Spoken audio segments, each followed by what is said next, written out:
Is out in Zurich with us. Dan, earlier before the voting began, there were a couple of reforms that the FIFA Congress undertook. Please take us through what the day's proceedings were and where are we right now? I understand voting is still underway.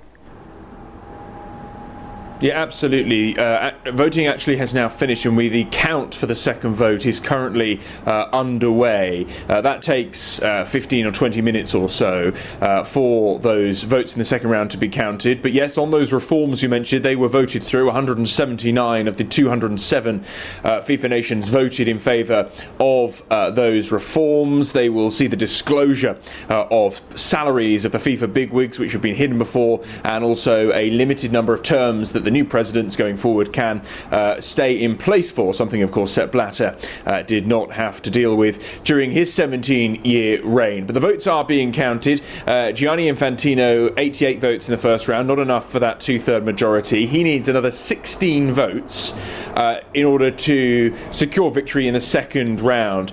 Closest to him, of course, is Sheikh Salman. He had 85 votes. You need 104 votes to secure the majority, which is what is needed in the second round. So we'll see whether or not either of them achieve that in this second round. However, there are many who say it doesn't matter who is elected the new FIFA president. FIFA needs to be scrapped entirely. And I'm joined now in the studio by Jamie Fuller, who is from the campaign group, the high-profile campaign group New FIFA Now. Jamie, it's your opinion, I presume, that it doesn't matter who is elected here tonight.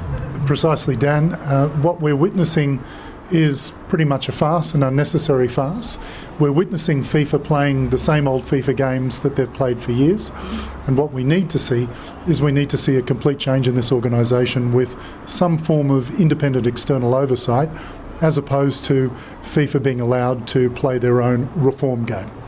Well, we hear from the campaigners here, and we see on the placards outside Congress that this is about restoring trust, it's about clearing out the old, bringing in the new, but you're not buying it.